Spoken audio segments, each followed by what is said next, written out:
Bangla Islamic লেকচারে সবাইকে স্বাগতম। আমাদের প্রিয় নবী হযরত মুহাম্মদ সাল্লাল্লাহু আলাইহি ওয়াসাল্লাম মহান আল্লাহর দ্বীন প্রতিষ্ঠাকালে বহু বিপদের সম্মুখীন হয়েছেন। বেশ কয়েকবার কাফেরদের বিরুদ্ধে লড়াই করতে হয়েছে। অনেক জুলুম, অন্যায়, অত্যাচার পাড়ি দিয়ে তিনি ইসলাম ধর্ম প্রতিষ্ঠা করেছেন। বিপদের সময় মহানবী সাল্লাল্লাহু আলাইহি ওয়াসাল্লাম যে 3টি দোয়া পাঠ করতেন, সেই দোয়াগুলো উম্মতদেরও পাঠ করাতে বলেছেন।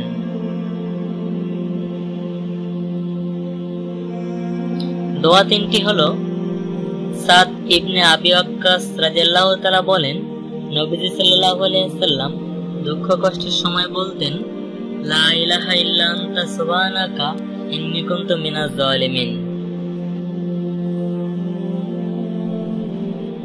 একমাত্র তুমি ছাড়া কোনো মাবুদ নেই, তোমার পবিত্রতা বর্ণনা করছি, নিশ্চয়ই আমি সীমালঙ্ঘনকারী। আসমা বিনতে উমাইয়া রাদিয়াল্লাহু তাআলা থেকে বর্ণিত, নবী সাল্লাল্লাহু আলাইহি ওয়াসাল্লাম বলেন, আমি কি তোমাদের এমন কিছু শিখিয়ে দেব না যা তুমি দুশ্চিন্তা ও পেরেশানির মধ্যে পড়বে? সাহাবী বলেন, অবশ্যই শেখাবেন। নবীজি বললেন, দোয়াটি হচ্ছে, আল্লাহু আল্লাহু রাব্বি লা উশরিকু বিহি শাইয়ান। আল্লাহই আল্লাহ, আমার প্রতিপালক, আমি তার সঙ্গে কোনো কিছু শরীক করি না।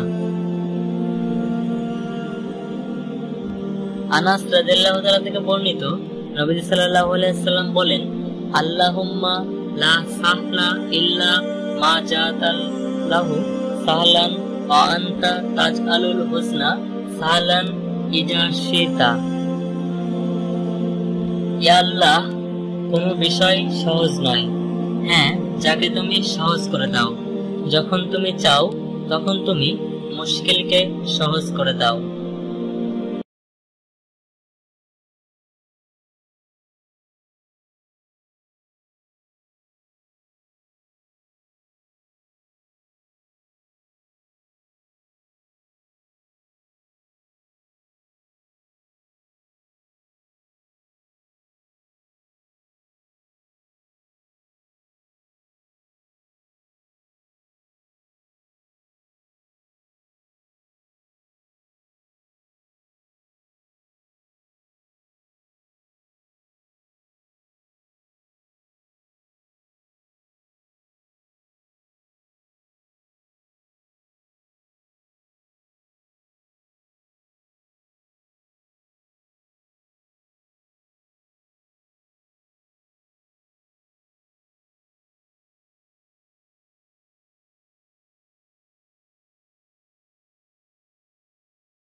প্রতিদিন নতুন নতুন ইসলামিক ভিডিও পেতে আমাদের চ্যানেলটি সাবস্ক্রাইব করে রাখুন।